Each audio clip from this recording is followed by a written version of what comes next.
Magandang araw sa lahat. Kumusta kayo? Ako nga pala si Sir Jesse na magbibigay sa iyo ng kaalaman sa araw na ito. Sama-sama natin talakayin ang tungkol sa isang hinatang tula ni Maya Angelou, ang ibong nakahawla. Ngunit bago yan, kilalanin muna natin kung sino si Maya Angelou. Sino nga ba si Maya Angelou?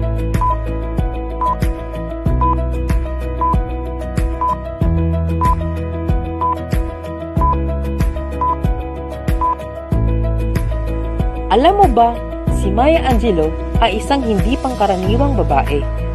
Lumaki siya sa panahong laganap ang diskriminasyon sa mga tulad niyang African-American, subalit napagtagumpayan niya ang lahat ng mga pagsubok at masamilot niyang nakaraan, at sa kabila ng mga ito'y naging mahusay at iginagalang siyang makata, manunulat, artista, mga awit at aktivistang nagtataguyod sa karapatang sibil, lalo na ng mga kapwa niyang African-American.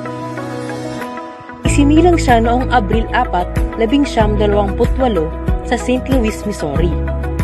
Nang bata pa siya ay naghiwalay ang kanyang magulang at tumira siya sa kanyang lola sa Stamps, Arkansas, kung saan siya nakaranas ng diskriminasyon nang dahil sa kanyang kulay ng balat at taglay na lahi. Hindi naman, isabay-sabay natin tulain ang kanyang kinatang tula, ang ibong nakahawla. Tara! Ang ibong nakahawla ni Maya Angelou. Isang ibon ang umigbaw sa likod ng hangin at nagpalutang pababa sa may ilog hanggang sa magwakas ang agos at nagtawtaw ng kanyang mga pakpak sa kahel na silahis ng araw at nangahas ang kinim ang langit. Ngunit ang isang ibong nanlilisik sa kanyang makitid na hawla ay bihirang makasilip sa mga rehas ng kanyang pangingit-ngit. Mga pakpak niya ay pinutulan at mga paay tinalian, kaya't siya nagbuka ng tuka upang makaawit.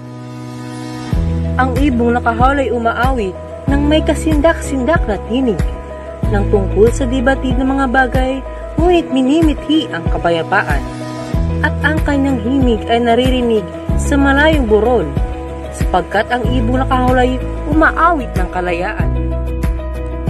Ang malayang ibon na may nag-iisip ng ibang simoy, ng hangin malamyos sa mga punong nagbubuntong hininga, ng matatabang uod na naghihintay sa damuwang sinisinaga ng umaga, at ang langit ay tinuturing na kanyang sarili. Ngunit ang isang ibong nakahawlay nakatayo sa puntod ng mga pangarap. Anino niya sumisigaw sa tili ng isang bangungot. Mga pakpak niya ay pinutulan at mga paay tinalian, kaya't siya ay nagbuka ng tuka upang makaawit. Ang ibong nakahawla ay umaawit nang may kasindak-sindak na tinig, nang tungkol sa dibatid ng mga bagay, ngunit minimithi ang kapayapaan. At ang kanyang himig ay naririnig sa malayong burol, sapagkat ang ibong nakahawla ay umaawit ng kalayaan. Ngayon naman ay suriin natin ang bawat bahagi ng tula, upang lubusan natin maunawaan kung ano ang natatagong kahulugan o minsaheng gustong ipabot nito sa mga mabasa. Una nating talakayin ang pamagat. Sa pamagat pa lamang, mararamdaman na natin ang pagdurusa dahil sa salitang nakahawla o sa mas pinasimpleng salita, ito ay nakakulong. Isang ibon na nakakulong, ibig sabihin walang kalayaan dahil nakakulong siya, o kung iambig natin sa buhay na may akda, ang ibong nakahawla ay sumisimbolo sa taong nakaranas ng diskriminasyon. Ngayon naman, isama-sama natin ipaliwanag kung ano ang katawang kahulugan ng bawat saknong. Dito naman tayo sa una at sa ikalawang saknong ng tula. Ang dalawang saknong na ito ay nagpapakita ng pagkukumpara ng dalawang klase ng ibon. Sa unang saknong ay nilalarawan ang isang malayang ibon at sa ikalawang saknong naman ang isang nakakulong na ibon. Ang malayang ibon ay nilalarawan na nakikipag-ugnayan sa kalikasan at naghahamon pang sakupin ang kalangitan. Samantalang ang nakakulong na ibon ay inilalarawan na nagtitiis sa kanyang hawla na putol mga pakpak, nakatali ang mga paa, punong-puno ng galit, ngunit sa kabila nito, ang ibon ay kumanta pa rin. Dito naman sa saknong na ito, inilalarawan ang galit ng isang ibon nakahawla dahil parang naitunong niya sa kanyang isip, bakit? Bakit nga ba ito ang aking kinasasadlakan? Ngunit sa kabila ng lahat, ay umaasa pa rin siya ng kalayaan.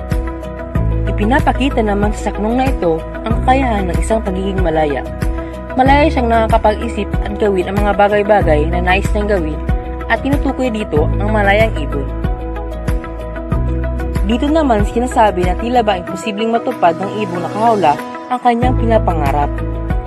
Sinasabi ng anino na dapat ipaglaban niya ang kanyang sarili. Ngunit hindi niya ito kayang gawin dahil nga siya ay maaaring mapatay. Sa huling bahagi ng tula na inihahayag na patuloy pa rin sa pag-awit ang ibong nakahawla. Kahit na ang kanyang puso ay punong-puno ng takot at pangungulila. Naririnig sa malayo at marami ring ibong ang nakararanas ng parehong diskriminasyon. Isa lamang ang gusto nilang lahat, kalayaan para sa dignidad. Ngayon naman ay alamin natin ang mensahe ng tula. Ang mensahe ng tulang ang ibong nakahawla ay tungkol sa pagkakakulong ng isang ibon na nagnanais na makaalpas mula sa kulungan o hawla na kanyang kinalalagyan. Ang pagnanais ng makalipad ng malaya katulad ng ibang ibon at ang pagnanais na matapos na ang diskriminasyon na nangyayari sa mga tulad nilang isang African American. Ngayong natalakay na natin at nabigyan ng mas malalim na pagkakaunawa ang tulang ibong nakahawla ni Maya Angelou, sana marami kayong natutuhan. Salamat sa panonood!